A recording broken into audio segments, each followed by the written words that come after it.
Dobrodošli na drugem delu predavanja Leva Centrika, zgodovinarja in sociologa o bezilu knjige Aleksandra Radinovića, Boljševiki prihajajo na oblast. Lev se osredotočil na dve nevralgični točki, najprej na sam prihod boljševikov.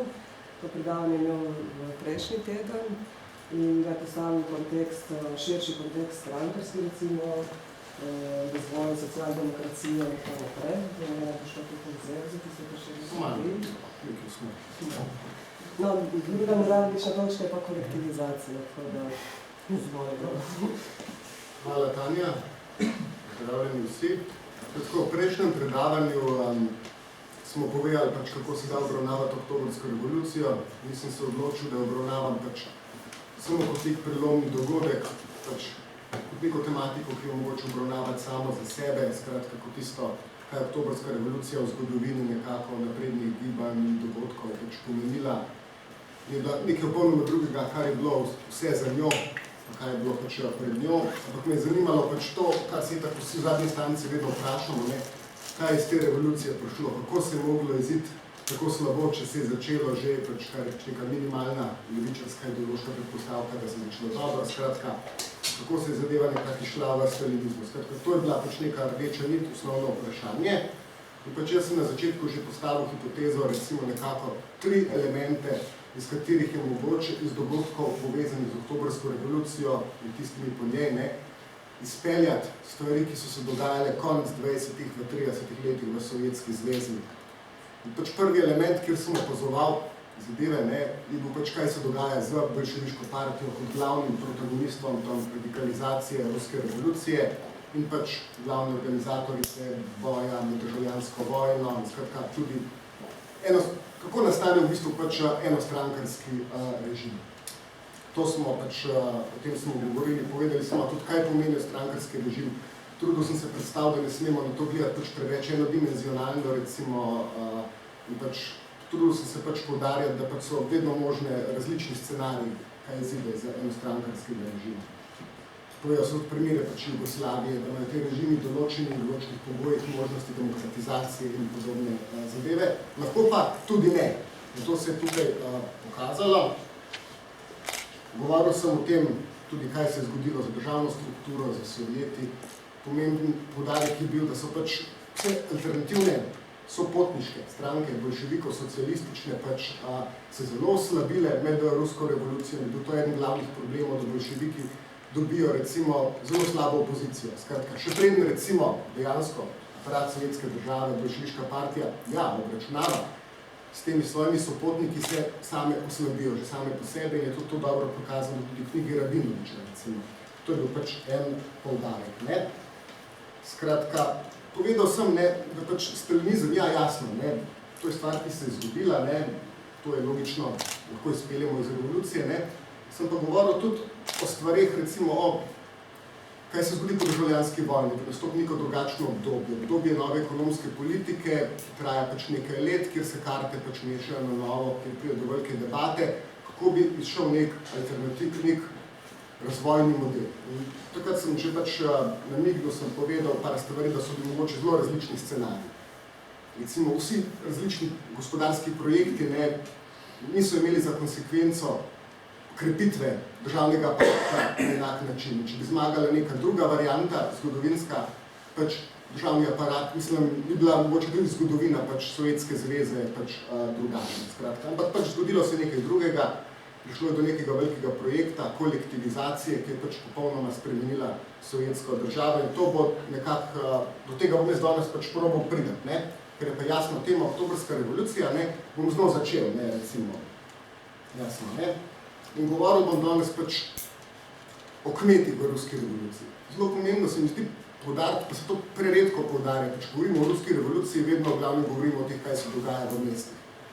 Kar je pomembna zadeva, lahko dokažemo najpomembnejša, ampak v resnici v Rusiji obstajata 2 revolucije. Ena poleg druge, vsaka s svojimi političnimi agenti, akterji, deloma se prekrivajo, v veliki meri se pa tudi ne prekrivajo. In tako da danes, če sem zadnjič govoril več, kaj se dogajalo z političnimi strankami, ki so bile najmočnejše, imeli največ aktivnosti v mestih, bom danes poprobil malo več povedati, kaj se je dogajalo nižje. Zdaj že na samem začetku vam povem, kaj se mi zdi najpomembnejše glede kmetov, kmečke revolucije. V tem usodnem letu 17. Kaj je najpomembnejše, kaj izide? Jasno, vsi poznamo ta slavni odlok o zemlji. Ta odlok, kot si nekako intuitivno vemo, ne bi dal kmetom zemljo. Zdaj, če smo zelo natančni, to povsem ne drži, da bi sovjetska oblast, tista, ki se preko boljševikov vzpostavi Petrogradu, kmetom podelila zemljo. Moramo biti bolj natančni. V resnici tako, da si kmetje že prej zemljo vzamejo sami. In v bistvu ta odlok o zemlji, imate ga tudi prevedenega, zdaj na novo, v študiji Humanitatis, pri Leninovih izbranih spisih z ustreznimi opombami, to nekako avtorizira stvar, ki se zgodi, ki se je na terenu med ljudmi že itak zgodila. In to je ena zadeva. Druga stvar, ki izide iz te revolucije oktobrske, je dvovladje. To utegne mogoče nekoga presenetiti. Ker ko govorimo o ruski revoluciji, je dvovladje nekaj, kar se ne bi dogajalo prej, pa nekaj, kar ne bi oktobrska revolucija odpravila. Skratka, dvovladje je kot nek politični termin, za to obdobje je ko imaš na eni strani začasno vlado.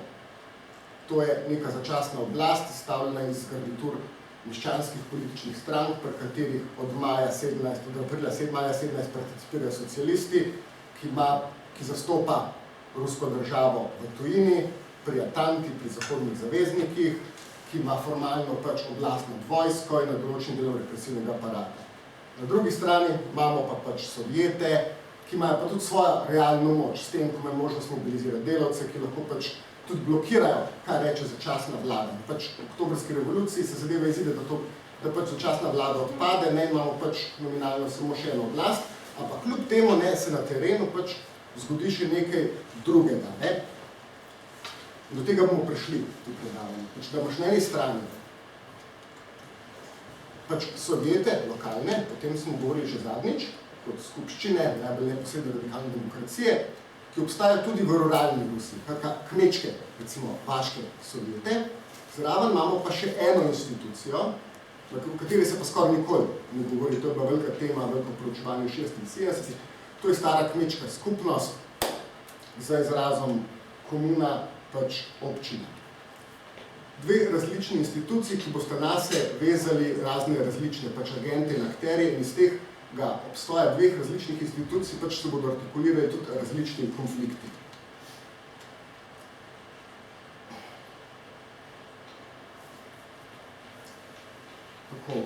Zdaj bom jaz jasno govoril o koreninah tega dvovladja, kot najpomembnejše zadeve. Zdaj, ko govorimo o Rusiji, o uverturi, kako je prišlo do revolucije, vsi vedno govorimo, da je to bila kmečka dežela. To rečemo po pravici. Leta 1914 je bilo kmečke populacije nekako 85%. Rusija je bila zadnja velesila svetovna, verjetno država, ki se je znebila feudalizma. To je bilo leta 1861, ko kmetje postanejo neodvisni od svojih zemljiških gospodov in ko imajo možnost odkupati to svojo zemljo. Ampak tle sta pomembne in skratka jih obdelovati izven kontrole zemljiških gospodov. Tukaj treba zelo pomembno poudariti tole, da to še ne pomeni, da so kmetje tudi osebno svobodni in tudi ne pomeni avtomatično, da je ta zemlja njihova. Zemlja se odkupuje kolektivno in odkupujejo jih te kmečke skupnosti, komune, porusko obščina, včasih tudi mir. Jaz sem to prevajal kot komuna. V anglosaški literaturi se upravlja to. In te komune svojih ljudi, svojih kmetov ne spustijo kar tako v mesta. Njihovih družinskih članov, ker se pričakuje, vi ostanete tle in skupaj bomo odplačali to našo zemljo. Ne, ni govora, ne morate kar tako iti. Tako da tudi ta zadeva, to moment, pa smo v globoki drugi polovici 19. stoletja v veliki miri bremza razvoj kapitalizma.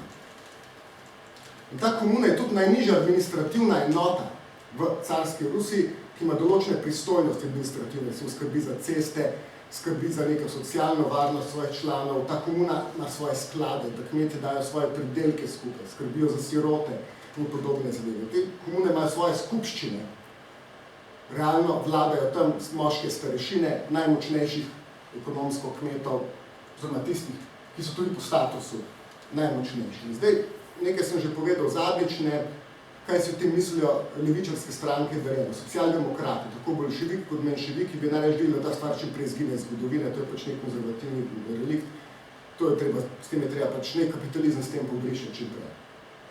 Zdaj, socialni revolucionarji, o katerih smo zadnjič več povedali, pa bomo danes manj, pa ne. Oni pa mislijo, da ima ta komuna pač neke svoje zelo močne egalitarne korenine, tam obstajajo egalitarne ideologije, in pač institucije, s katerimi bi mogoče lahko sama po sebi prišla socialistična zavez. Da bi pač iz tega lahko pač postopoma prišli v nek socializem. Ne?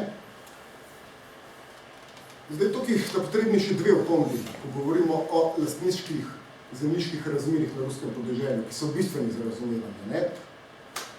Zdaj, pomembno je, da kmetje leta 1861 ne dobijo vse zemlje od zemljiških gospodov. Dobijo samo en kos določen in to je za ljudi pač premalo. Ostali del morajo od zemljiškega gospoda zakupovati, skratka, za rento.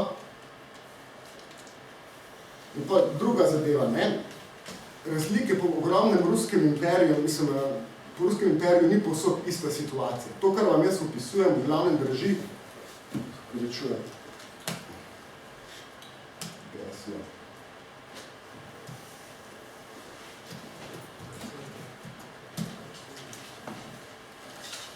To, kar vam jaz opisujem, najbolj drži za centralno agrarno regijo zemlje Črnice. Med Volgo, Donom, tle med Moskvo in južnimi pa čarovninami stepami v tem delu. Kjer je najbolj v bistvu rodovitna zemlja pač na svetu, Črnozjon se reče. Vendar to ne drži, v takih situaciji, tam so komune močne. To pa ne drži toliko, se orientiram proti črnem. V tem južnem delu, v divjem ruskem vzhodu, kjer obstajajo kozaki, kjer obstaja velika, samostojni pač kmetje, ki so napol pač bojevniki in v bistvu so že od nekdaj pač lastniki svoje zemlje, niso niti podložniki. Pa imate zahod, Ukrajina, pa ta del Rusije. Tukaj obstajajo komune, ampak nimajo te funkcije, kot jo imajo tele komune. V teh komunah je finta tane, da pač zemlja je skupna in pač po praviloma ne bi bilo tako, da pač ne bi vsako leto pač starešine, starci pač določili, kjera družina ne dobi koliko zemlje. Dobila pa ne bi to, glede na to, koliko ima družinskih članov in da jih hrani. Ne? In v tem centralni agrarni regiji so bile te spremembe, skratka delitve zemlje, pogostejše, bolj pogosto so izvajali. Več let, skratka, in so bolj ustrezale dejansko spremembam strukturam konkretnih družin. Dočim na zahodnem delu pa ne, so bile te zadeve bolj fiksne, kar pomeni, da de facto so se kmetje že sebi bolj razumeli kot nekak lastniki zemlje, čeprav niso še bili. No. Zdaj, glede pač ruske agrarne strukture obstajata dva problema, ki sta pač razredno določena, razredno jih je treba obravnavati. Skratka, z ruskim kmetijstvom. Ena stvar je problem, ki ga ima pač vladajoči razred v Rusiji. Kaj je vladajoči razred? V resnici sta dva, plemstvo, pa pač že meščanstvo, buržoazija, vezana na finance, na industrijo, na gradnjo, pač železnic. Pač na tem nivoju je tako, pač ogromno, večina zemljiških posestnikov konzervativnih je zadovoljnih, da pač pobirajo neko rento od kmetov, recimo, ne, imate pa v tehle južnejših delih pač Rusije, Severni Kavkaz, bolj podjetniške veleposestnike, ki so tržno motivirani. So razlike. Kapitalisti, jasno, buržoazija, meščanstvo, liberalno, je bolj zainteresirana za spremembe v imperiju. Značilno je, da nobeno teh dveh razredov ni posebej zainteresirana za neke demokratične politične spremembe. Pač verjamejo že v okviru nekega ruskega absolutizma, pač je mogoče, lahko dosežemo kar neko dodajoči ekonomski razred lahko. In pač nekak izraz interesa teh dveh razredov so eni taki v bistvu zelo progresivni, pač liberalno progresivni. Predsedniki, skratka prvi ministri carskih vlad, kot so Grof, Vite, kasneje Stolypin, ki si želijo modernizirati Rusijo. Modernizirati pa zato, da bi ta država lahko postala končno konkurenčna drugim velesilam, ki je nobenega pač progresivnega. Ne? In na drugi strani pač imamo pa kmete, ki so med sabo razredno že precej diferencirani, ampak razlike med njimi ekonomske so vsem toliko majhne, da vendar obstaja neka generalna želja, oziroma neka želja, v bistvu, ki nekako dominira med vsemi kmeti, pa tudi, če so najrevnejši, pa so srednji, in kar jih v bistvu objektivno, politično nekako druži v en razred, da hočejo več zemlje. In so zato pač v revoluciji leta 5 do 7 marsikaj pripravljeni narediti, napadati veleposestva, si trgati pač zemljo. In pač po revoluciji, po propade revolucije leta 6-7, pač so spremembe, režim uvede carske spremembe. Imate grofa Stolypina, pač znan po represiji nad revolucionarji, v ekonomskem smislu velja za pač tega progresivca, ki hoče uničiti kmečke skupnosti, hoče uničiti mir in dobijo pač kmetje dovoljenje, evo, da pač niso več vezani na te občine, da lahko grejo ven, da lahko, če hočejo, vzamejo to svojo zemljo in formirajo pač individualne kmetije, hutor, pač po rusko. In pač ta iniciativa je v bistvu zelo uspešna, ker se do začetka Prve svetovne vojne 1/4 kmečkih gospodarstv izloči iz teh skupnosti. Ampak pa prije Prva svetovna vojna in pač nič več ni bilo tako, kot je bilo. No? Zdaj prijemo do revolucije leta 17. Ne? Po kmečki revoluciji sta pomembna tale zadeva, da pač kmečko uporništvo prvič se ne začne. Kmetje niso prvi tisti, ki se kmetje uprejo. Pač kmečka revolucija pač v tem smislu je odmev tega, kar se zgodi v mestih. Pridejo pač vojaki na podeželje, pa povejo, kaj se zgodilo v mestih. Samo od tega trenutka pač kmetje pač delujejo v veliki meri pač sami. In značaj njihovega upora vidimo pač po tistih mesecih, ki po teh teka je usklajen z ciklusom kmetijskih opravil. Skratka, zgodaj spomladi, ko je treba vedeti, kjera zemljo boš imel, kako boš sejal, je močnejši ta impuls in bolj pozno poleti in jeseni, ko je recimo bil konec kmečkih del. Takrat so te kmečki upori pač najbolj silovitni. Zdaj pač, to je tale zemljevid, zgodovinski, ki sem ga vzel iz zgodovine komunistične partije Sovjetske zveze, to je sovjetska zadeva iz konca 60-ih let. Bodite pozorni na tele pikice. Pike. Tam, kjer so pike najbolj goste, pomeni, da je bilo kmečko gibanje, kmečke zahteve, kmečki upori, skratka kmečki napadi na veleposestva, nasilno prisvajanje pač zemlje ali kakšne druge akcije, najpogostejše. Vse glavne pike so skoraj povsod, ampak tam so gostejše in najmočnejše. In to je v temu najbolj rodovitemu pasu zemlje Črnice. Najšibkejše so na tem teritoriju Severni Kavkaz, ki je v bistvu ena od velikih žitnic Rusije, vendar najbolj tržno orientirana. In so tukaj najredkejše, skratka, tukaj je bilo šibkejše. Šibkejše je bilo tudi tam, najmočnejše pa tukaj. In to je od ključnega pomena tudi za razumevanje, kaj se bo zgodilo med državljansko vojno.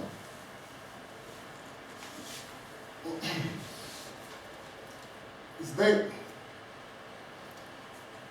kmetje zahtevajo zemljo. In pač tukaj treba povedati, da pač večina strank, vse socialistične stranke obstaja konsens, evo, kmetje pač zemljo morajo dobiti.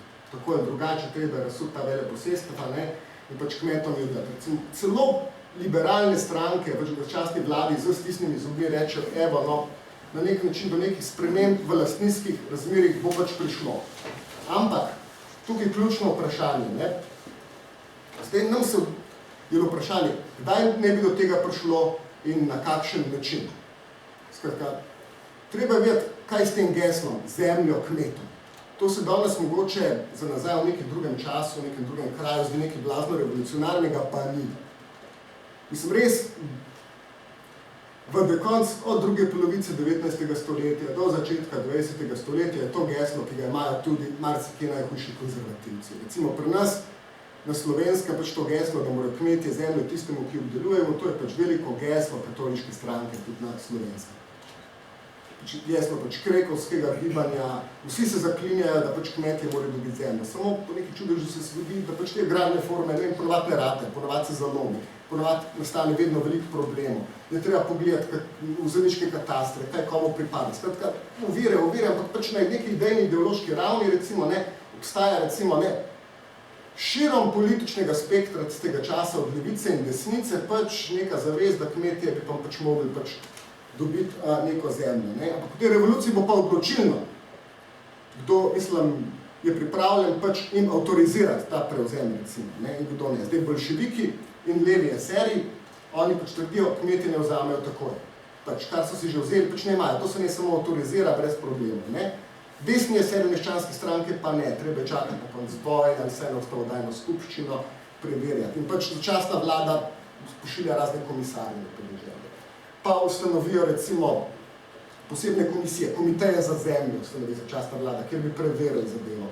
Potem eseri, desni eseri sklicujejo kmečke skupščine na podeželju, kjer vabijo kmete iz teh komun, ampak vabijo jih v glavnem zato, da bi pač jih nekako pomirali in da bi pač iz podeželja nemoteno prihajali surovina v mesto, da bi se vojna lahko nadaljevala. Pač, kar v glavnem storijo te desni socialisti, ne, in pač začasna vlada, ne, da kmete razjezijo, ker jim ne dajo nobenih odgovorov, kdaj ne bi pač to ali drugi. Skratka, generirajo pač neko veliko pač nezadovoljstvo. In pač bolje je pač jesen blizu, pač več je teh zasegov, recimo. No, najprej so zadeve začne se spomladi bolj nedolžne, recimo, da se recimo veleposestnikom reče, evo, ne bomo ti več plačevali tako visokih rent, potem se neha plačevati rente, potem se popolnoma zapleni zemljo, recimo, ki je neobdelana. In potem zadeva retuje, če dalje bolj radikalno. In kar bo najbolj radikalno v tej revoluciji, in kar redko kdo pač poudarja, pa to se vleče proces še po oktobrski revoluciji, ne, do državljanske vojne, da kmetije v komunah prisilijo svoje nekdanje sosede, ki so bili v komuni, ne se vrnejo lepo nazaj. Da jih v bistvu iz potencialnih samostojnih kmetov, mogoče celo kapitalistov nekakšnih, da jih vrnejo nazaj v komuno. To je zadeva v bistvu, ki z bolševizmom nima nobene veze, pač niso bolševiki tisti, ki bi pač to zahtevali, oni imajo druge skrbi pač v mestih, takrat recimo to naredijo pač kmečke skupnosti same, z njihovo politično zrelostjo, z njihovo pač razredno pač zavestjo, pač na takšni pač ali drugačni obliki. No? In je to v bistvu mogoče tudi razumeti kot eno obliko dejanskega, realno obstoječega obstoja diktature proletarijata. Čeprav tega niso izvedli najsiromašnejši kmetje, kar ne bi bilo pač v neki osnovni teoriji, recimo, kdo so tisti agenti in nosilci diktature proletarijata, skratka. Ampak so izvedli dejansko pač širši sloj, vendar učinek je bil tak, da se je pomembno zabrezal pač nek razvoj potencialnih kapitalizma in tako naprej. No? Skratka. In takrat pač na ruskem podeželju, recimo, kmetje si recimo, kljub temu, da te zemljiške komiteje ustanovi začasna vlada, si kmetje prisvojijo, no, in pač postanejo pač njihovi organi. Recimo, komune funkcionirajo pač kot skupščine. In skratka, Rusija postane v tistem času nekakšno otočje vseh mogočih skupščin, komitejev, recimo, ki se včasih dajo tudi imena republike. In pač vse živo. Skratka, ustvarjajo nekaj kaos, ki v bistvu destabilizira caristični režim od spodaj. Skratka, kar pomeni, da ima reakcija, kontrarevolucija kasneje, hude težave mobilizirati to podeželje, skratka, ki pač kontrarevolucija se širi iz mestnih provincialnih mest, ne, nima pa dobrega, ima pa popolnoma neurejeno kaotično zaledje. In je to pač eno od ključnih zadev. To je to, kar je manjkalo Pariška komuna ni mogla niti upati, da bi imela, recimo. Zdaj, ja, no, ponovim to, kar sem rekel prej. Zdaj, zgodovinski pomen oktobrske revolucije je v tem, da je pač to stanje priznano. In pač Lenin, to je ključno pač v tistem svojem govoru, ko prebere odlok o zemlji, ne, reče, ne, ja, ukradli smo s tem, ko mi priznavamo to stanje, da kmetje nekaj vzamejo zemlje, ko priznavamo komune in to priznamo, mi smo ukradli pač program socialnih revolucionarjev. To so pač socialni revolucionarji ves čas trdili, mi smo pač to izvedli, pa kaj nas briga, ne?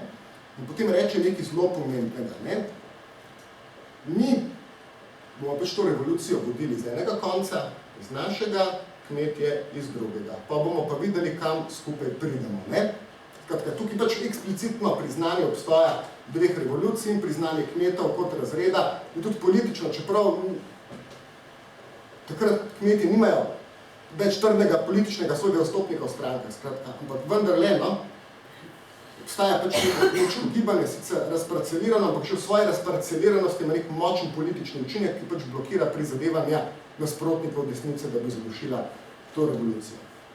Zdaj, kaj se zgodi po oktobrski revoluciji? Do katerih problemov pride? Jasno, do ogromnih problemov. Zadnjič smo rekli, mnogi bolševiki so bili proti revoluciji, zato ker so vedeli, da pač bodo bolševiška oblast bo podedovala vse probleme, težke ekonomske pomanjkanja, sesutje industrije, preskrbe, denarni nečvreden. Zdaj, ko bo Borec zunaj, no, smo mi dali noter spominjal Draga Godina, to je tržaškega Slovenca, ki je bil udeležen v oktobrski revoluciji, se sprehajal po teh mestih prvo leto po revoluciji in pač opisuje, kako je to izgledalo, recimo menjava med mestom in podeželjem. In slikovito opisuje kmete, ki so prišli iz Povolžja z ogromnimi hlebci, denarja za to niso vzeli, ki je bil pač nevreden, ampak so pač ljudje vabili k sebi domov in so pač kmete gledali, kaj mi je všeč v tvojemu fletu, ne, in pač, če mi je bilo kaj všeč, so ti dali kruh, če ne, so šli. No, v primeru Draga Godina so šli, ker ni imel ničesar. Ampak pač to pomeni, da je nastopilo neko neznosno stanje, ki ga je bilo treba urediti. In urediti bi ga mogla pač vsakršna oblast. Ne glede na njen ideološki, pač predznak. Skratka, naloga vsake oblasti je elementarna, da pač nekako rešuje pač življenja, pač ne ljudi, ki se je pač podrejajo. Če tega ni, pač ni oblast in pač to more nekako narediti. Ne? Je pa zdaj razlika ta pomembna, da so kmetje blazno pomembni politični dejavniki. Nikoli v zgodovini moderni ruskih še niso bili tako kot v tem trenutku in pač to mora sovjetska oblast upoštevati in je zaradi tega zelo težko. No? Zdaj imamo državljansko vojno, zelo na kratko. No? Desno.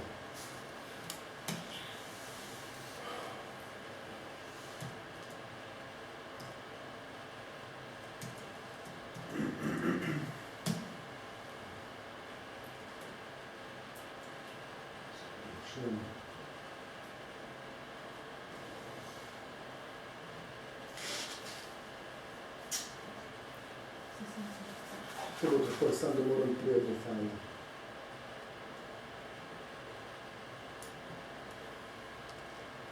Kaj pa to naredim?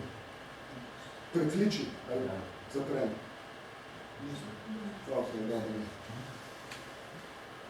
Evo.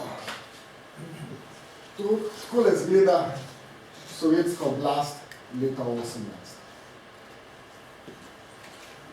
Vid se za nič, ampak to, kar so tlele črne pike, to so ogenjčki pač upori kontrarevolucije pozno spomladi in poleti, v pač malih mestih.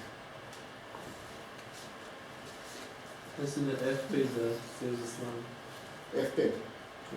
Ali bom na četrta ikonca spodaj desno? Ja. Dol, dol. Dol? Kje je dol? Tam ja, levo? Levo? A to je? Ne, levo. Tam, ja. Četrta. To je? Ja.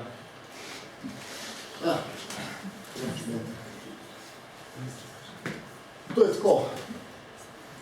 Tele ladjice, to je intervencija vseh velesil.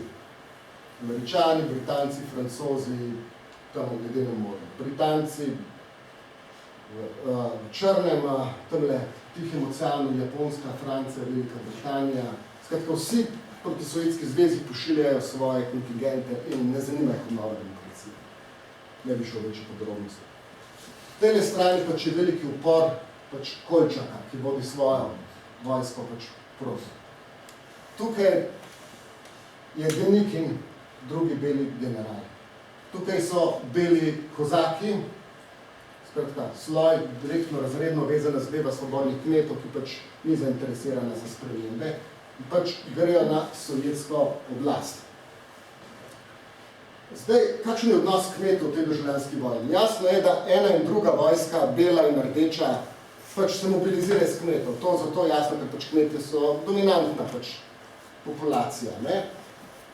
Ampak kljub temu, ne, kmetje, bi rekel, odločilno bele garde ne podpirajo. Recimo, simptomatično je že prvi veliki upor, ki je prišel v Samariji.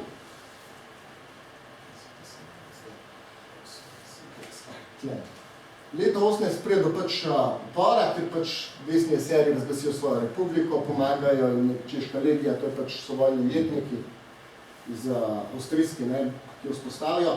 In pač kaj je prva stvar, ki jo reakcija naredi, ne? Pričenja odpravljati pravico kmetov do zemlje. Dovoli, da se zemljiški posestniki vrnejo na podeželje. Pridejo kozaki, ki začnejo kmete terorizirati, ker so si vzeli zemljo.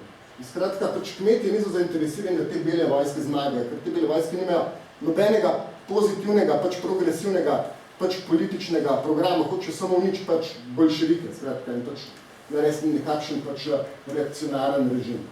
Zato pač kmetje v bistvu odločilno reakcijo ne podprejo In kljub temu, da jim pač sovjetska oblast nalaga strašna bremena, skratka, mora hraniti rdečo armado, pač gre med ljudi, ustanavlja posebne komiteje vaške revščine izmed najrevnejših kmetov, da pač zaplenjajo pač žito. Pač te stvari niso popularne, ne? Ampak kljub temu, ne, do največjih uporov, recimo do uporov prihaja kmetov ves cajt proti rdečim, ampak se te upori praviloma ne dogajajo tam, kjer je težko na frontah, kjer bi pomagali Denikinu ali Kolčaku, ampak se te upori vedno v letih, ko je najhujše, v letih 18-19 dogajajo bolj v zaledju. Zdaj, do največjih, mislim, do kmečkih uporov pride, jasno, proti boljševiški oblasti, pa takrat, ko je konc leta 19 oziroma leta 20, ko je jasno, da je pač bela vojska poražena in pač kmetje pač vidijo, ne, mislim, ne bo prišel noben slabši pač od njih, ker so pač oni pač poraženi, ker so res veliki upori, ne. Tudi po 100,000 pač gibanja, mislim, pa imate razbojništvo in vse živo, ne. In pač na koncu je sklenjen kompromis, skratka, pač prepove se nasilno odvzemanje pač pridelkov, ukinejo se komiteji vaške revščine, ki pač med komunami kmečkimi niso popularni, ker ustvarjajo umetne delitve, pač itak smo zavest kmečka v tej skupnosti, vsi smo revni, pač itak zakaj bi mogli obračati ene proti drugim, ne? In pač se pa uvede nova ekonomska politika, kjer se pač obnovi tržno gospodarstvo, kjer kmetje imajo pravico pač trgovati. In pač država se ne sme več toliko vmešavati ljudi. Skratka, kmetje so na nek način, saj oni močnejši, trdnejši, veliki zmagovalec na nek način državljanske vojne takrat, ne? In pač posledica državljanske vojne je tale, recimo, no? Poveča se neizmerno število kmečkih komun. Konc 19. stoletja jih je bilo v evropskem delu Rusije 110,000, do leta 1929 jih bo že 400,000. Skratka, blazno se namnožijo. Skratka, totalno se diferencira pač sovjetsko pač podeželje, ne? In te komune ostajajo močne še naprej, ne? Ob njih pa se zdaj že razvijajo vaški sovjeti, ki jih je bilo do leta 18 še relativno malo. In to je pomembna zdela. Obstajajo pač eden ob drugem. Skratka, vaški sovjet zastopa pač lokalno, državno, boljševiško oblast. Ampak je finta v tem, da pač, če njegovih ukrepov ne odobri skupščina kmečka, pač sovjet de facto ne more funkcionirati. Je pač zelo odvisen pač od njega, ne? Zdaj, ta podvojitev institucij ima eno tako kritično zadevo, ki sem jo nakazal že prej. Ta ruska komuna, ne, mislim, ni tako progres, mislim, nič tako idiličnega ni v njej, no, ampak pač med revolucijo, ne, pač v njej niso imeli več glavne moči, samo stare vaške patriarhalne starešine, ampak je prihajalo do izraza, pač so prihajali, pač je bilo vse več teh kmečkih zborov, skratka velika ljudska zborovanja, kjer so do izraza prišli pač mladi ljudje, tisti, ki so prišli iz vojske, mnogi od teh so pač prišli tudi v rdečo armado. In so te zadeve skupščine dobile malo večji, malo boljši demokratični značaj. Zdaj, po državljanski vojni je ogromno teh mladih kmetov ne vstopil v boljševiško partijo. Tudi struktura članstva boljševiške partije po državljanski vojni se totalno spremeni. Če je bilo recimo leta 17 od vsega članstva boljševikov samo 7% kmetov, jih bo po koncu državljanske vojne 28%, znotraj celotne strukture, kar je v bistvu ogromna številka. Ampak pač ti mladi fantje, ne, rdeči armejci, ne, oni se ne vrnejo v komuno, da bi znotraj nje delovali, da bi bili na njih zbori, ampak postanejo avtomatično tako rekoč za partijsko izkaznico funkcionarji lokalnega vaškega sovjeta. To pomeni, da v zavesti te skupnosti postanejo del oblasti, oziroma postanejo oblast.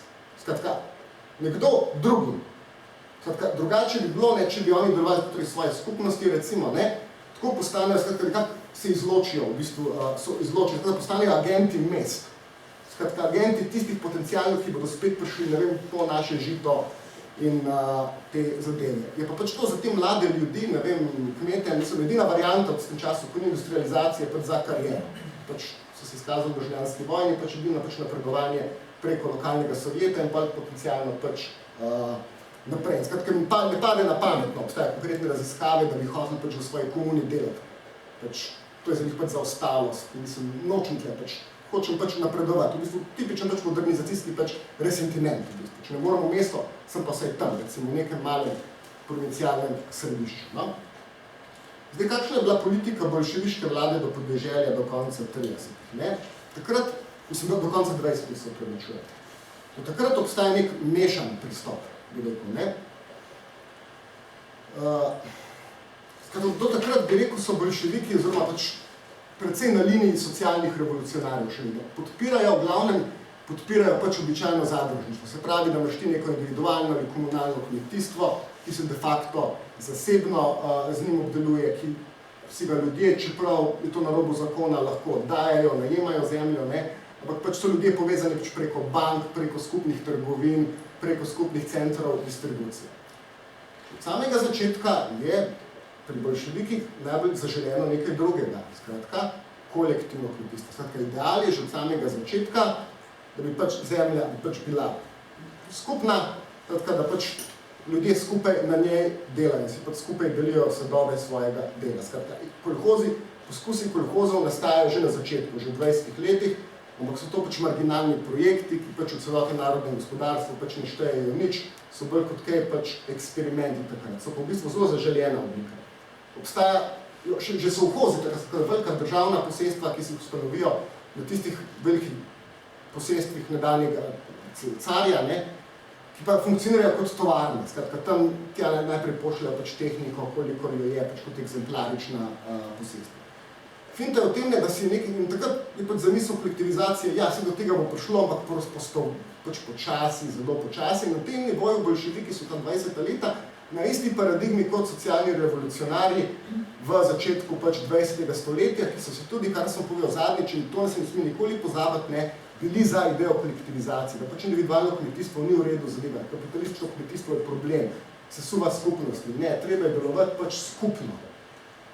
Pač, to so neke ideje, v bistvu neki jih ne govi samo najbolj radikalna levica, ampak obstajajo v bistveno širšem pač političnem spektru. Še najmanj je to, recimo, samo Stalinova ideja, daleč od tega, pač neko svojo tradicijo.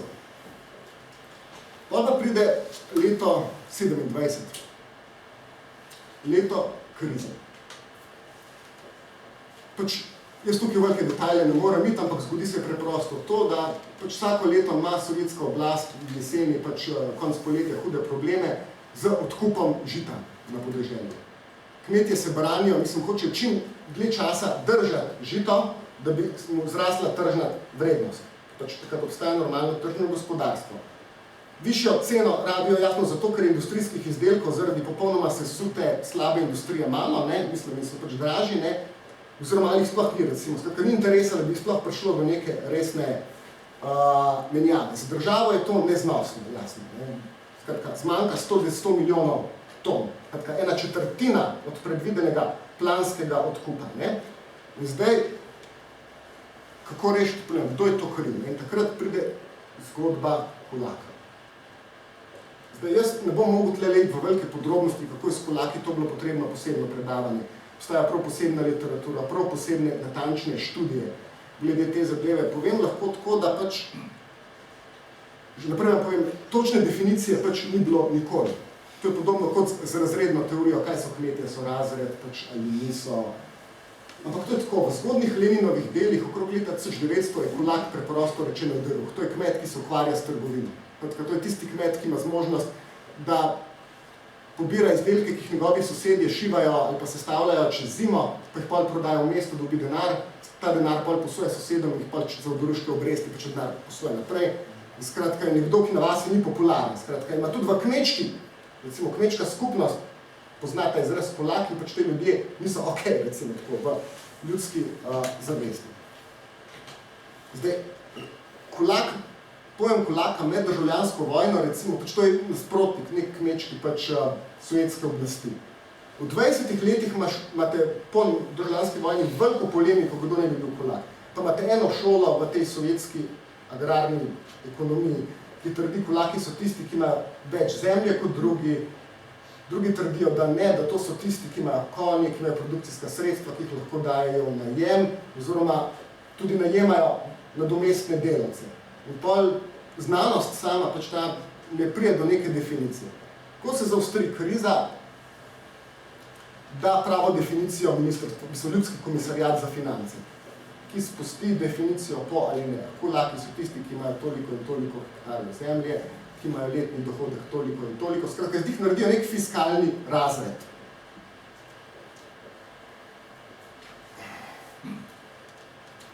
In v tistem času, zaradi tega problema z odkupi žita na 15. partijskem kongresu se sprejme kolektivizacija kot neka univerzalna rešitev. Kratka, leta 27. Ampak pozor, takrat ni mišljeno, ni določen točno, kakšen bi bil tempo. Rečeno je takrat samo toliko, da pač država ne bo več podpirala navadnega zadružništva, tržnega, ampak da se bo šlo v velike kampanje, da bi probali na prostovoljni osnovi združiti več kmetov v ta posestva. Zdaj, v velike podrobnosti tukaj ne morem biti. Zdaj, problem kolektivizacije je prišlo pa za reševanje pač tipičnega razvojnega problema, ki se pokaže v novi ekonomski politiki. To je ta, pač mesta, industrija, če se hoče razvijati, potrebuje ogromno delovne sile, da pride v mesto in potrebuje kmečke izdelke, žito po nizkih cenah. Nekaj takega zmore samo kmetijstvo na visoki stopnji tehnološkega razvoja, ki je produktivno. Kmetijstvo lahko tem kriterijem dosega samo, če je na nekem visokem tehnološkem razvoju, ampak tega ne more dobiti, če nima industrije, ki bi mu pač po ugodnih cenah nekako ga servisirala, recimo, če nima države, ki bi pač, da bilo to možno, recimo, no. In jasno, to je pač tipičen razvojni problem, ki se ponavlja do druge polovice 20. stoletja. Samo po drugi svetovni vojni so mnoge države, tako imenovane v razvoju, delam tukaj poenostavitve, reševali tako, da so si denar sposojale pri raznih mednarodnih finančnih ustanovah. Pač rešitev je tukaj, da država vzame kredit, recimo. Ok, prave rešitve tukaj ni bilo, zelena revolucija v Indiji ima svoje probleme, do tega ne bomo šli, ampak to je opcija, ki je Sovjetska zveza takrat konec 20. let nima. Čeprav si Sovjetska zveza v času NEPA prizadeva iti na finančne trge, prizadeva si privabiti tuj kapital, to je redko poznano dejstvo. Pač ta interes obstaja, sam ga ne dobi. Poleg tega imamo veliko gospodarsko krizo, ko se sesuje finančni trgi, recimo tudi, ko se države na kapitalističnem zahodu vse bolj zapirajo v svoje individualne gospodarstva. No? In obstaja pa opcija, ali iti, se mučati tako naprej, večne krize za temi odkupi, ali pa iti v nekaj bolj radikalnega. In Stalinova ideja je v nekaj bolj radikalnega. Skratka, če ti kolektiviziraš kmete, pa jih ne samo kolektiviziraš, da ukineš trg, prepoveš privatno trgovanje z žitom, pomeni, da vzpostaviš popolno pač kontrolo nad to kmečko proizvodnjo. Da država dobi nadzor in potem lahko tudi pač planira svoj razvoj. Pač iz stališče države to ima neko določeno racionalnost. Racionalnost je taka, ok, na začetku bo kmetom šlo slabo. To, kar bodo dobili v roke, ne bo denar, bo nič vreden papir, ampak pač, ok, državi bodo toliko in toliko let oddajali pač svoje pridelke, ampak država se bo industrializirala, v enem momentu bodo nazaj dobili traktorje in te zadeve. Zdaj v sociologiji bi temu lahko rekel odložena menjava, v ekonomiji pač kredit, mogoče karkoli, ampak pač kmetje, glede na svoje zgodovinske izkušnje, veliki in srednji, ko vidijo pač, kaj se dogaja med državljansko vojno, logika ekonomska, kapitalistična, v kateri so, za njih to v bistvu navada kraja.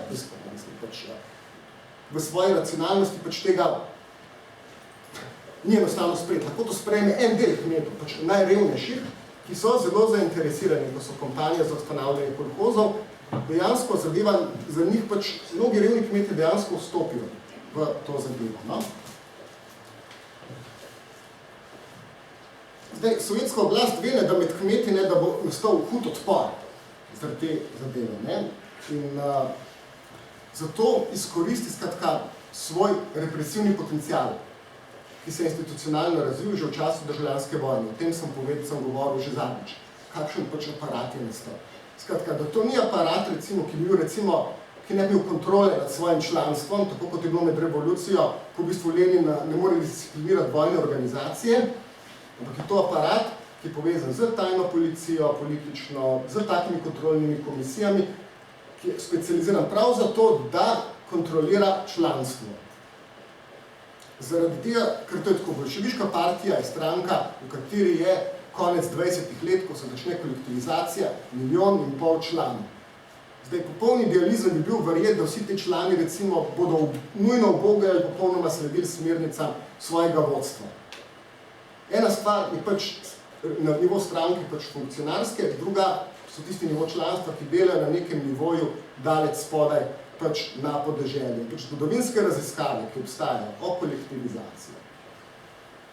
Najbolj rudimentarni dokumenti govorijo, da so obstajali hudi spori med partijskim vrhom in partijskimi pač funkcionarji na terenu, ki so pač verjeli, da bi ukrepi pač bolševiškega vrha pač povzročili katastrofo in so se temu pač upirali. Če berete recimo Stalinove tekste iz konca, iz leta 27, ko je on vodil osebno kampanje v Sibirijo za nakupe žita in imel sestanke s partijskimi organizacijami in pač tam je zelo jasno, da so bili hudi spori, kjer svojim partijskim funkcionarjem učita, da so v bistvu pod zaščito gospodov kulakov. V bistvu niti tovariši jih ne kliče več, pa gospodi. Skratka, to je zadeva, ki je prišla v zbrana dela, realno je moglo biti pa zelo, zelo vroče na tistih sestankih. In zato ti potrebuješ v bistvu aparat, ki bo discipliniral tudi tvoje članstvo. Ker poleg tega, što sem pozabil povedati, če imaš enostrankarski režim, to pomeni, da pri takem velikem članstvu, da so tvoje stranko prišli člani iz drugih strank, recimo, in da pač ljudje drugače dojemajo, kaj stranka je v enem režimu, kot če recimo več strank, recimo. No? Zdaj, kaj Stalin v bistvu pač naredi? Skratka, najprej izboljuje pač boj na ideološki front. To je pač treba povedati. Ne? Da se suje levo opozicijo Trotskega. Tle ne bom šel v velike podrobnosti, ampak što se je v tem, da pač skupina Trotskega, takrat povezana z drugimi opozicionalci kot je Zinovjev, sestavljajo program alternativni, ki se mu reče platforma. In noter je tudi ideja kolektivizacije. Noter so iste kritike, kot jih nastali.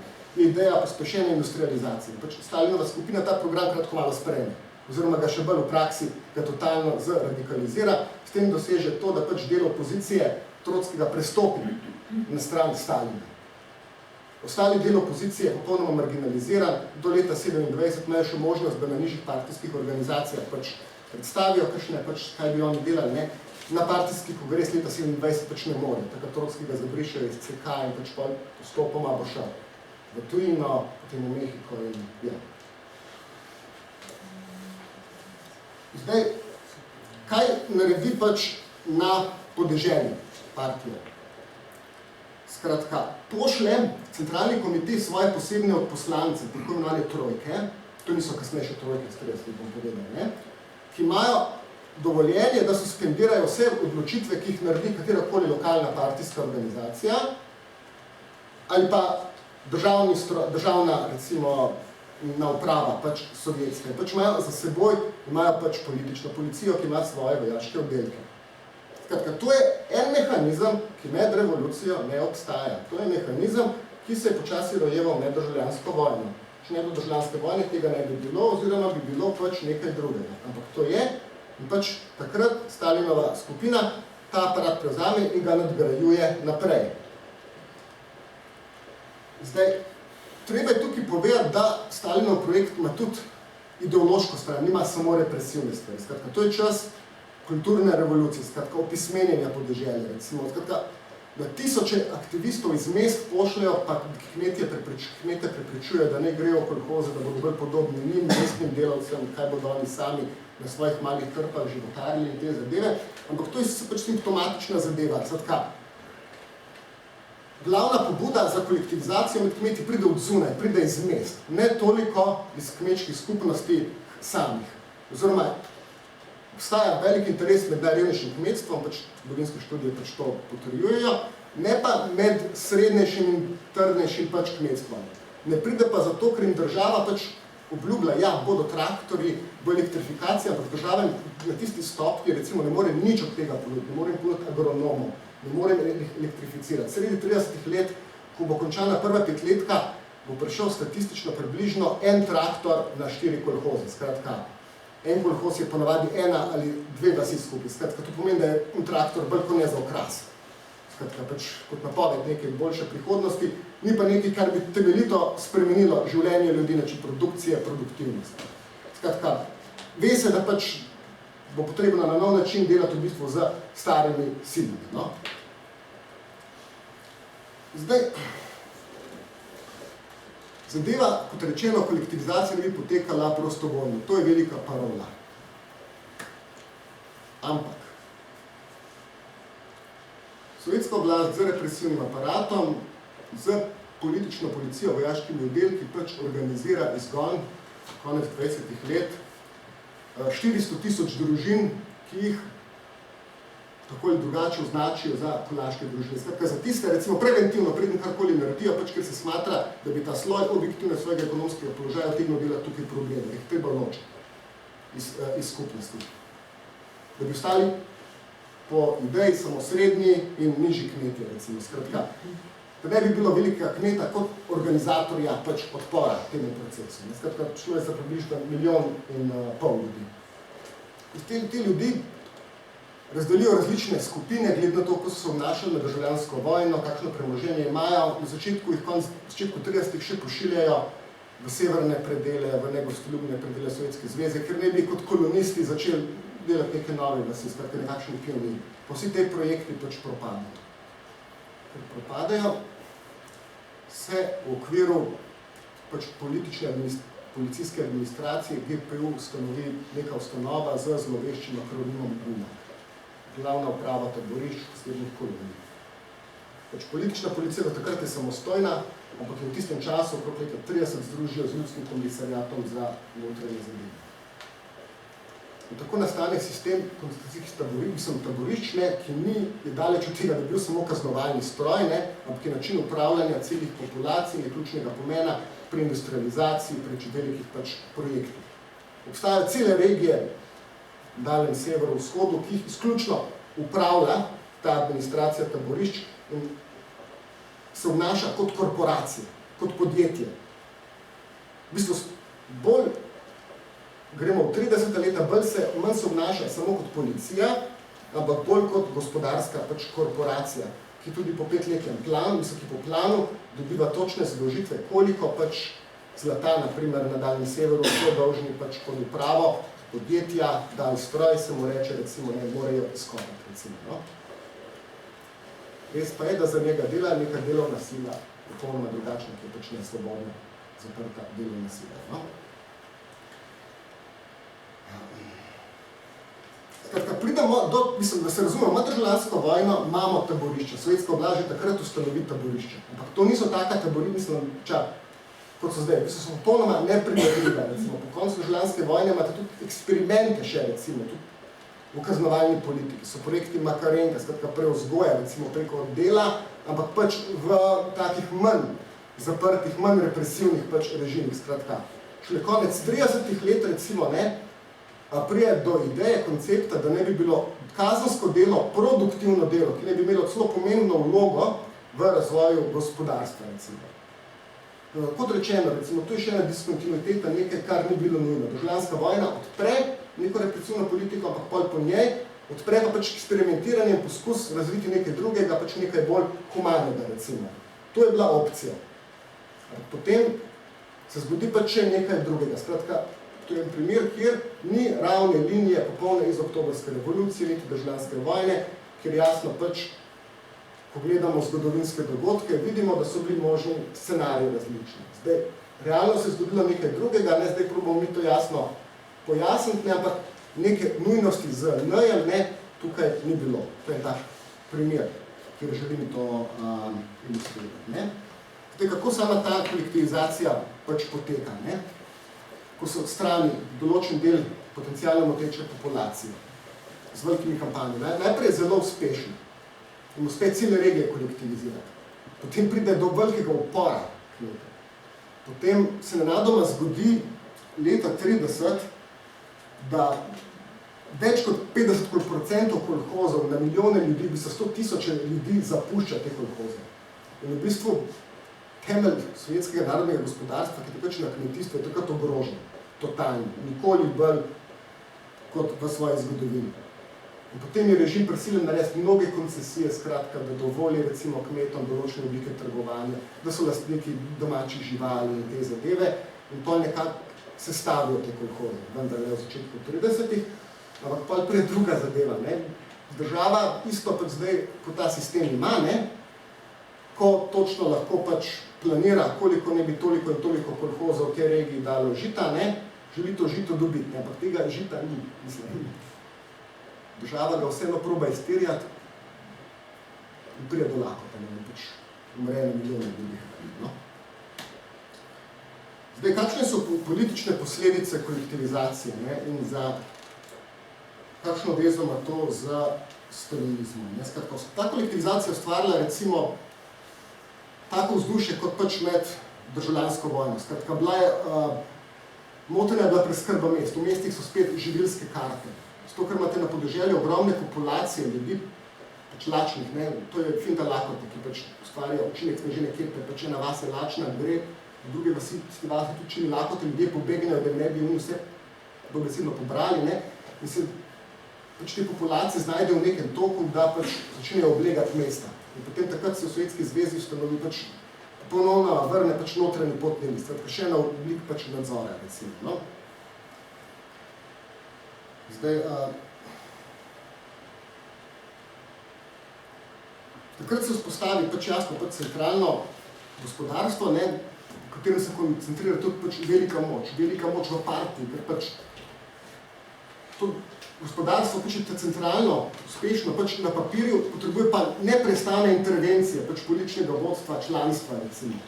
Idealno bi zadeva mogla delovati tako, da recimo pač neka planska instanca na terenu se povpraša o stanju, ne, kakšno je, recimo v proizvodnih enotah, bodi se v kmetijskih enotah, te ne bi vrnili informacije gor in pa bi dala navodilo. Skratka, vi na vaše razpoložljive sile ste vi dolžni proizvesti tok in tok. V realnem življenju te stvari ne funkcionirajo in pač je tukaj potrebno ogromno voluntarizma, tako da morajo sovjetski voditelji najvišji, kadar pride žetev, si porazdelijo regije in pač tam intervenirajo, tudi Stalin osebno. In v Sovjetski zvezi, pač to je onstran naše teme, ne, bodo žetve, recimo situacije, ko se bodo v državi, recimo, pač pride do nekega napol izrednega stanja. Takrat pač otroci ne hodijo v šolo, ampak grejo pomagati pobirati pridelke. Vojska na služenje vojaškega roka gre na podeželje in pač pomaga pač pobirati, recimo. To bo ena zadeva, ki bo na nek način ves čas prisotna. Zdaj, kaj je to pomenila pač ta kolektivizacija za partij, recimo? Kot rečeno, pomenila je veliko krepitev notranje discipline. Takrat je za politično toleriranje notranje opozicije konc. Skratka, če je bilo možno še do leta 27, recimo, delati neke alternativne programe, jih je to možno delati samo še pač popolnoma ilegalno. Vsi te poskusi so popolnoma marginalni. In pač bivši opozicionalci, ne, kot so Buharin, Kamenev in Zinovjev, postanejo tudi lojalni do Stalinovega režima, zato ker mnogi izmed te opozicije ocenijo, če pač smo prišli v tako hudo katastrofo, če pač Stalin pade, mogoče pademo pa vsi, recimo, ker se v državi prišlo do take katastrofe in je bolje pač, ne vem, podpreti Stalina, mislim, ne podpirati pač uporniških elementov, ker utegnemo zgubiti prav vse pač pridobitve revolucije. Skratka, je podobna situacija kot med državljansko vojno, ko mnogi socialni revolucionarji in tudi bolševiki podprejo bolševike, zato boljše njih, ne, kot če zmagajo beli, ker potem bomo pa res na nuli, potem je bilo res vse zastojno. Pride pač do podobne situacije in zato tudi do neke večje homogenizacije pač bolševiške partije. Ne? Zdaj, na nek način, no, pač situacija se pa približno pač normalizira do sredine 30 let. Zdaj se moramo vprašati, kakšna država je bila Sovjetska zveza, ko je prišla ven sredi 30 let. Se vidite. Jasno, država z načrtnim gospodarstvom, ki v teoriji na nek način res funkcionira tako, kot govori Lenin, ne, v državni revoluciji, da deluje po principu pošte oziroma trusta, ne, skratka, hierarhična, kjer vsak nivo ve, kaj ne bi počel, recimo, ne, vemo, da ni tako racionalna, ampak splošno pač po korporativnem principu, ne. Jasno, s to razliko Lenin si predstavlja, da pač ta sistem korigirajo oboroženi delavci, neka demokracija od spodaj, da se ta mašinerija ne obrne proti njim. Tega takrat ni. To je jasno, ne? Skratka, obstaja neka racionalna ureditev, pač obstaja neka racionalnost v tem sistemu, ki ni dosti drugačna kot na Zahodu, recimo, ne? To je čas, recimo, kjer lahko ta oblast vendarle pokaže določene dosežke tudi, ne? Recimo, Tele kolobarji so dosežki glede pismenosti. To je delež nepismenosti konec 30 let, ki je bistveno majhen, skratka. Zanimivo je pa tukaj, recimo, tlele se ne biti najbolje, ki kaže pri teh azijskih republikah. Izhodično stanje leta 26, recimo Kazahstan, ne vidi na koliko procentov, nekaj procentov, pa prije potem do 30, do 90. Eksplozija pač izobraževalnih ustanov, 20 milijonov ljudi, ki je v neki obliki pač rednega izobraževanja na 100 tisoče študentov samo v Sovjetski Ruski federaciji, eksplozija knjižnic in vsega tega. Skratka, režim, kar lahko pokaže na koncu druge petletke, recimo ni dvig blazni materialnega standarda, delovski razred živi na nizki ravni, recimo kvadratura stanovanja v Moskvi za delavca je 9 kvadratnih metrov po glavi, še vedno ne. Je pa res, da ta režim pač omogoči ljudem napredovanja v kulturi, v izobraževanju in take zadeve. Skratka, nekaj, Sovjetska zveza je družba znanja, nekaj, kar ljudem da upanje, ne, da bomo pač izobraženi, ljudje izobraženi kadri na nivoju pač v državi, ki razvija svoje proizvajalne sile, pač dosegli v enem momentu še naš osebni pač standard. Skratka, in pač to je nek moment interpelativen za svojo dobo, ki ga je stalinizem imel in je kot tak v bistvu vlekel velike simpatije po svetu, poleg tega se država sebe prikazuje kot režim, kot prvo borko proti fašizmu, da je zelo naprej čisla literaturo. Ampak če gremo naprej, glede urejenosti pač same družbe. Gospodarstva, kot rečeno, deluje po principu pač korporativne racionalnosti. Istočasno ta družba preko teh oblik korporativnega upravljanja dobi tudi svoje elite, ki so zelo tradicionalne, ki so podobne kot na kapitalističnem zahodu. Dobiš umetniško elito, dobiš znanstveno elito, dobiš elito, ki je v vojski. Skratka, v vseh podsistemih, ki bi jih lahko sociološko, politološko nasploh identificirali v katerikoli državi, moderni, kapitalistični. Skratka, ni tega egalitarnega resentimenta. Skratka, stalinizem to ni mislim, poprosim ne, da se to predstavlja. Skratka, je Stalin, recimo v konc 20-ih, v 30-ih letih, recimo, je proti izenačevanju, proti ravnilovki. So instituti tekmovanja, skratka, določene razlike pač tudi zaslužnosti posameznika, njegove odgovornosti v sistemu se blazno poudarjajo, statusno, recimo. To je družba, ki obstaja neenakosti velike in se jih tudi v bistvu niti tako zelo ne priganja, kot bi si kdo stereotipno, glede na to, ko si danes mar si kdo predstavlja, kaj ne bi bil komunizem, recimo. Ne, daleč od tega, to ni se veliko. Ta ideologija ni egalitarna. Zdaj pač te elite živijo tudi dosti udobno, počnejo svoje stanovanje, svoje avtomobile, vse te sladkosti, ki pridejo zraven. Stalin takrat v začetku 30-ih reče, da je življenje postalo lepše in tudi bolj veselje. Ja, pa se pa nekaj, se zdaj počasi sklepam, to predavanje.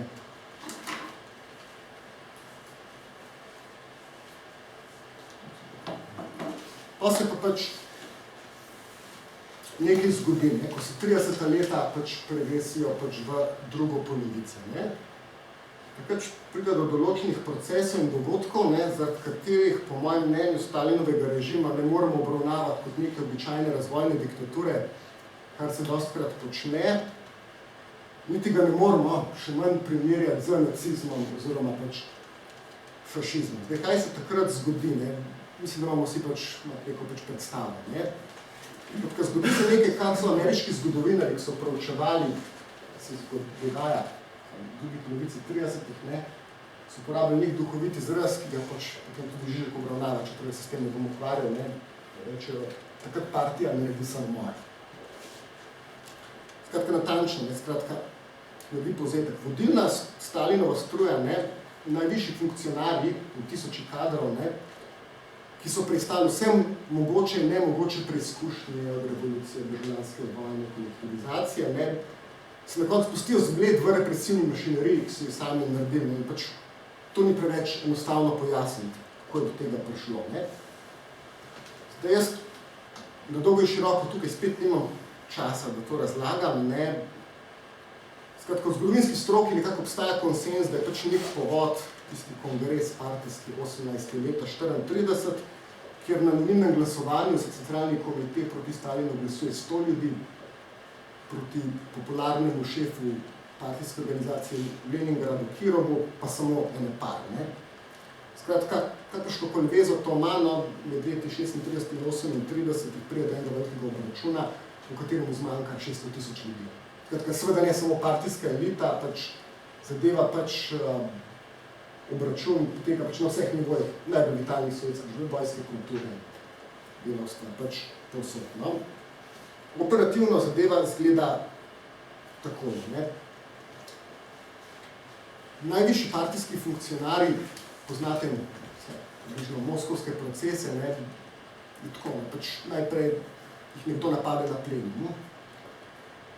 Potem se njihov primer preda politični policiji, politična policija ga zapre, se proti njemu naredi proces ali pa njemu sodi vojaško sodišče in gre. Srega človeka v centralnem komiteju, glavno funkcijo, ki smo jo zadnjič obravnavali s kooptacijo, se ga zamenja. Zdaj, navadno partijsko članstvo nasrka ponavadi tako po domače rečeno, ne, da pač mu sodijo sodišča trojk. To je 2 člana politične policije, pa en tožilec in pač sodbe se izrekajo tako.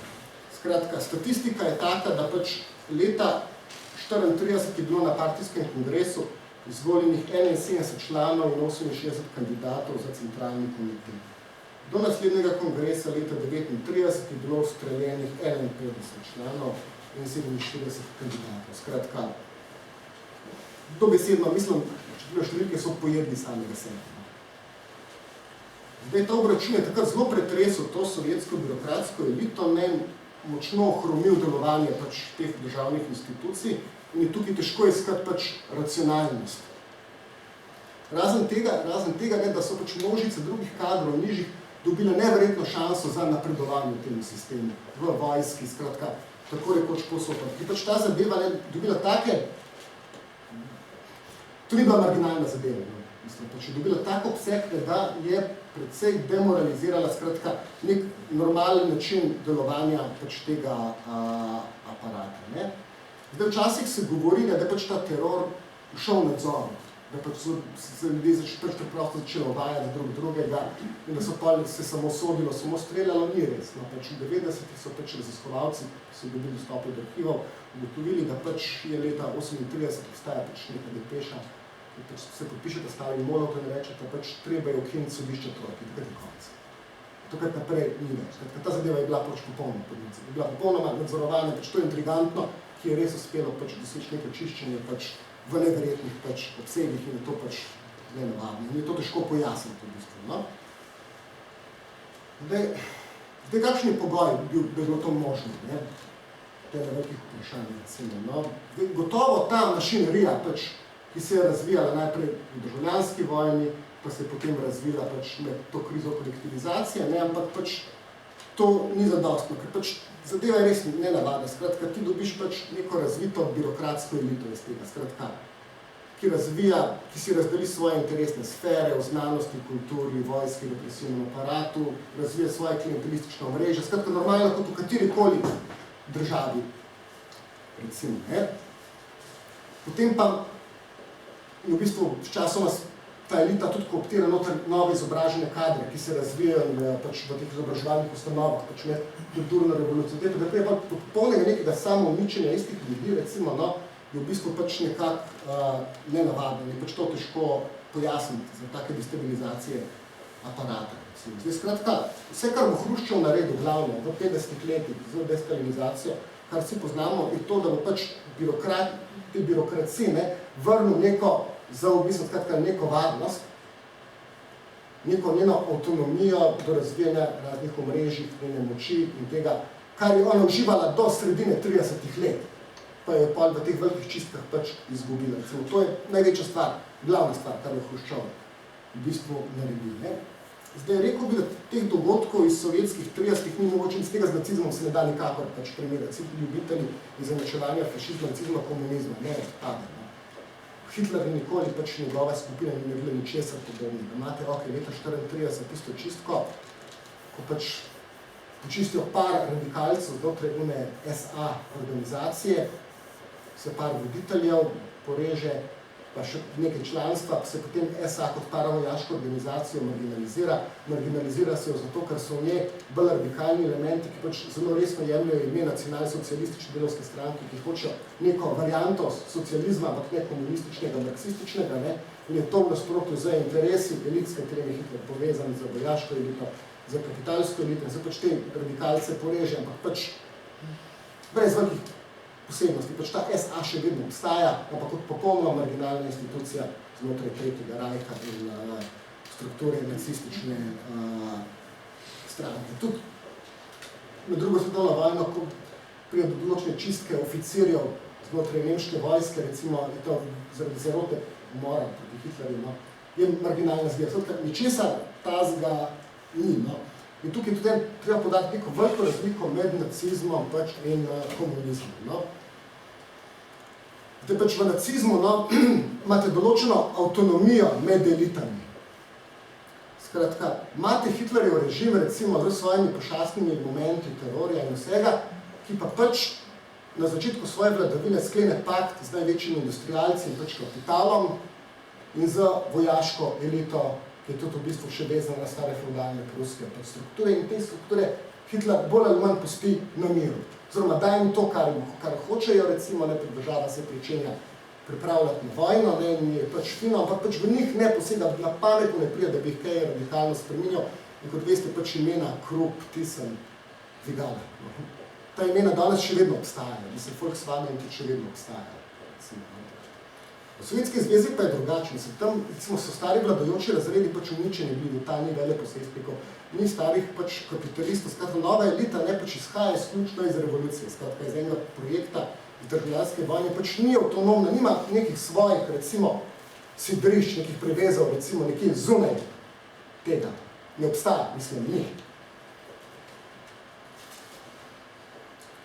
Zdaj, je mogoče razumeti, da se pač je mogoče tudi še razumeti, recimo, kako je bilo pač to mogoče, to je pač to večno vprašanje, recimo, ne, kako je mogoče taka velika čistka, ne. Mogoče razumeti, recimo, da se pač navadne, nepomembne člane, ki so v bistvu precej osamljeni, recimo, da se jih likvidira, težko se je pa pojasniti, recimo, to, da pač se likvidira tudi najvišje funkcionarje, recimo vse šefe ljudskih komisariatov za notranje zadeve. To so ljudje, ki imajo svoje vojske, svoje industrijske bazene, skratka, imajo svoje cela omrežja ljudi, ki v bistvu odidejo vsi na miren način. Pač vseh se na miren način znebijo, noben pač se ne proba opreti.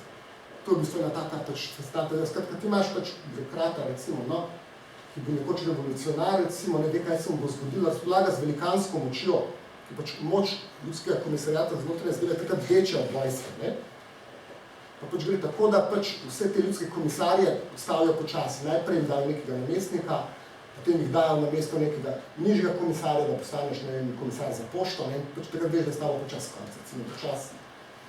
Zdaj pač postopoma odhajaš v pokoj, no, do večnega pokoja, recimo, no.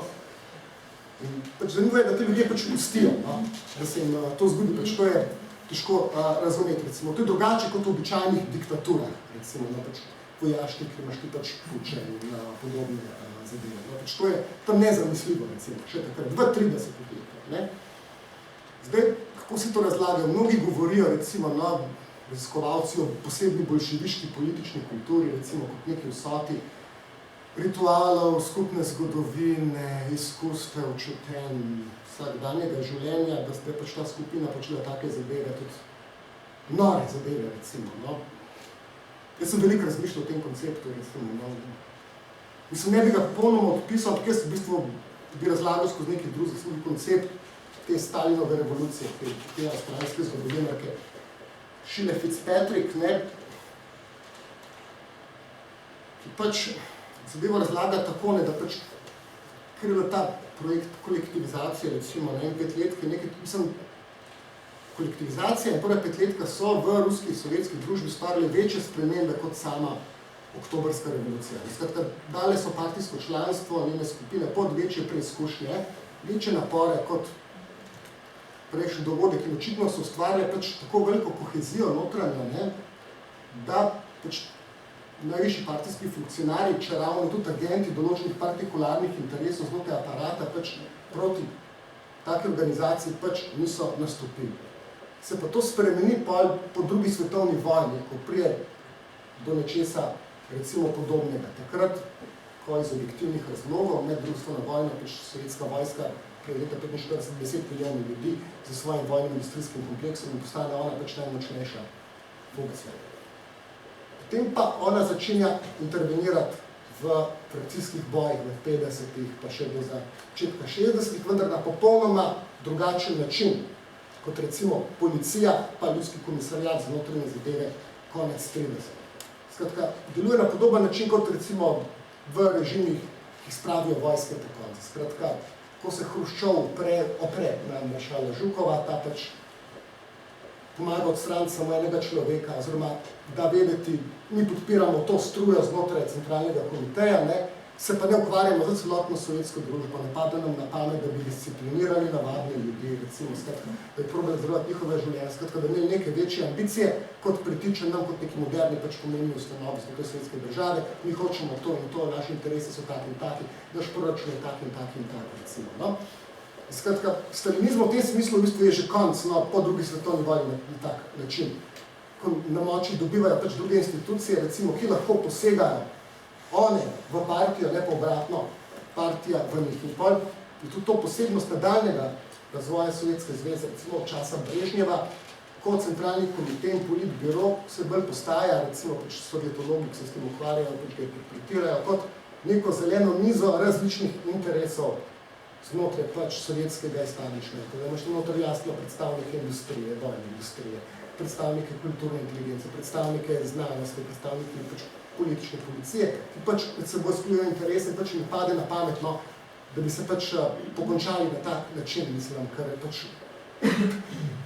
vidijo pač, da je to pač neracionalno, podobno kot kapitalistični razred ne pobije preprosto v neki nacionalni državi samega sebe, recimo, če ravno vemo, da med njimi obstajajo pač zelo pač različni interesi.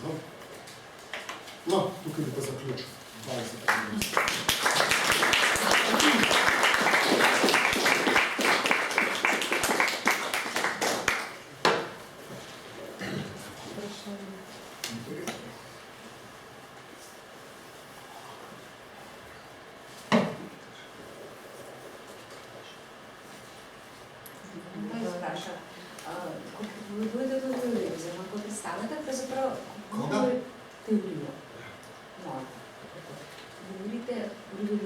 Zakaj pa nikjer ni zgodovinskega ozadja prve svetovne vojne? Zgodovinskega ozadja prve svetovne vojne? Te zgodbi, ko govorimo o kmečkem razredu. Zdaj nisem posebej o njej govoril. Sem kak nikjer ne upoštevala. To sem govoril, pač to je uračunano tam, ko govorim o opustošenosti pač same države. Ko sem govoril, da industrija pač ne deluje, da propade pač denarno gospodarstvo, zato je pač vojna pomenila pač tak velik bremenitev za to državo, da je tam izdržala. Nisem mogel, pa nisem imel pač časa, no, da bi se posebej na to tukaj specializiral. Recimo, več sem reč povedal v življenjski vojni. To je čist pač, mislim, je toliko časa, da bi v tem govoril. Jasno, prva svetovna vojna, ki brez nje se pač ne bi nič zgodilo. To je jasno. Mislim, bi se zgodilo nekaj na drugačen način, no, kot se pač revolucija leta 1905 do 7 zgodila v neki drugačni vojni, recimo, ki je bila omejenega obsega, recimo, porast cesarske pač armade proti Japonski, recimo, ne, pa je kljub temu pač imela nek povod, neko detonacijo za hude pač nemire znotraj države. Ampak politizacija na konc, ali je pelala do uničenja kmečkega razreda tako takega ali ne? Vaša mnenja? Do uničenja? Ja. Predvsem je ustvarila pač, ni dosegla pač svojih ciljev, da bi država recimo res oblikovala tak agrarni sektor, ki bi po njeni želji lahko servisiral in zagotavljal take količine dobrin, kot so si to zamislili. Pač ne, kmetov kot razreda pač niso nič razmislene, pač kmeti še lahko ostajajo, recimo, naj se čutijo v bistvu pač nekaj čim zapostavljeni v tej sovjetski državi. Recimo, je pa res, da kmetstvo pač procentualno, ne, kot skupina statistična pač pada, ne. Že okrog druge svetovne vojne, recimo, je recimo kmetov okrog 50, že okrog 50% recimo v celotni strukturi. Skratka, velike migracije iz mest, iz podeželja, ki gredo pač v mesta, recimo. No. Ker bi sem pa ni prišel dejansko do tega uresničenja pravzaprav te obljube, ne, zemljo kmetov, ne, saj tega se ne zgodilo, ne. Ja, ne se, kmetje nikoli ni bilo mišljeno že izhodišče, da bi oni privatno lahko dobili pač zemljo. Oziroma, tudi ni bilo nobene socialistične stranke, že pred revolucijo, ki bi kmetom rekla, evo, vsak posameznik. Točno to so rekli. Ja, Zato so šli. Veste, sem predlagal, da si preberete odlok o zemlji, kjer je jasno zapisano, da pač zemlja ne sme biti predmet pač blagovnih transakcij. Skratka, prodaje nakupa, če ni to pomeni, da ni pač individualne lastnine. Vsa zemlja je tudi po sovjetski državi in po idealu tudi nebolševiških strank pač last države oziroma pač skupnosti. Kar pa še ne pomeni, da de facto tisti, ki jo upravlja, tisti, ki dobi zemljo od države v najem, ki dobi države določene obveznosti, da se ne obnaša s tem kot do svoje zasebne pač lastnine v bistvu. No. Da pač ne najema od soseda, recimo, na pol. Skratka, zakonito. To je pa drugo pač vprašanje.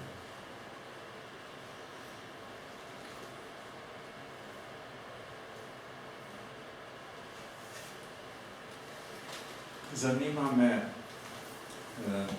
ko ste govorili o tem, pač 30 letih malo prej, pol je prišlo do odprave lakote, ne, vsaj teh osnovnih potreb.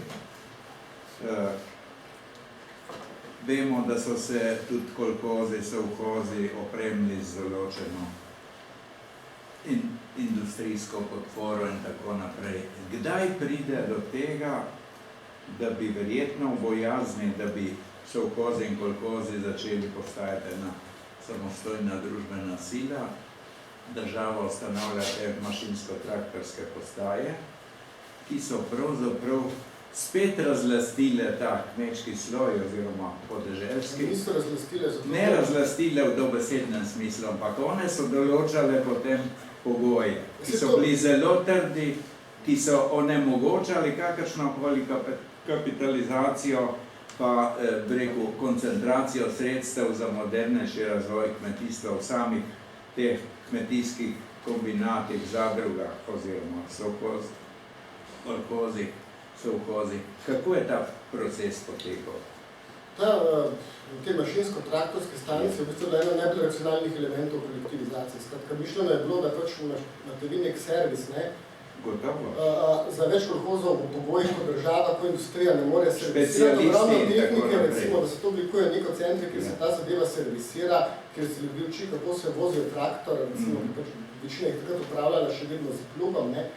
Skratka, da se racionalno to razporedi po različnih pač teh farmah, je bilo še kar pač racionalno na nek način. Je pa država določala nek, ker bi dala zastojn pač tem kolhozom, pač to tehniko, dala je pač najem, kolektivne farme se mogli plačevati, agronome mogli se plačevati, inštruktorje in vse te ljudi. In potem šli v času Hruščova, konc 50-ih, sred 50-ih, druga polovica 50-ih se zgodi, ko to tehniko ukinejo med te postaje in jih pač prodajo kolhozom.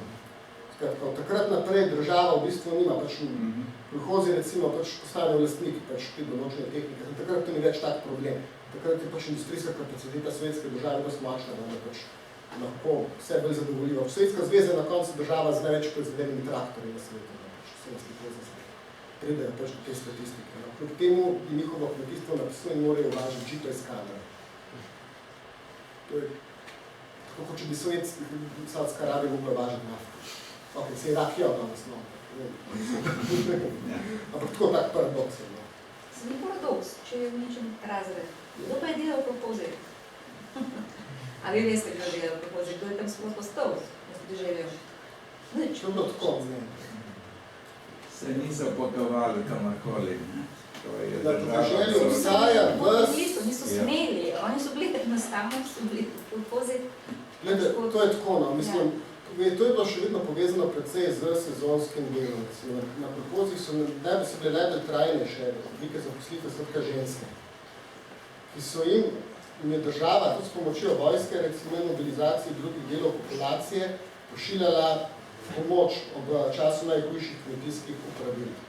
To ni nič na nek način posebnega, kar v Nemčiji recimo je Mercedes dajo recimo dopuste. Ne vem, da je še 60-70, da so pač lahko delavci hodili pač na podeželje, pač sebi domov pač delati, recimo pač pobirati približno na nek način. No.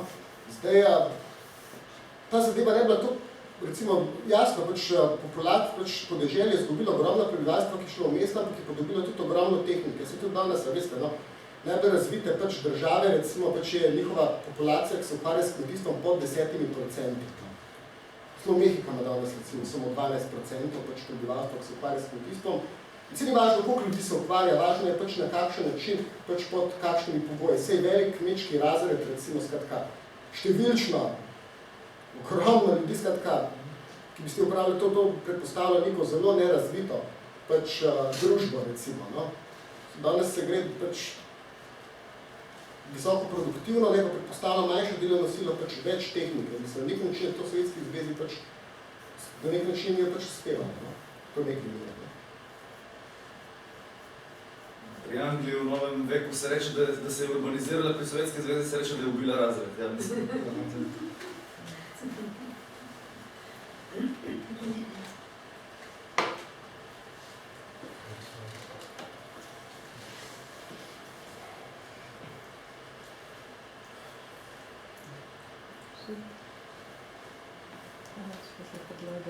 Da zaključimo. Vse vabimo tudi, da si preberete knjigo, ali da se mogoče tudi na bicikle. Vse vabim tudi na sejam, knjižni sejam, kjer sodelujemo z založbe humanistične. Jutri imajo tudi še en pogovor o oktobrski revoluciji od 2 Cankarjevem domu. Hvala.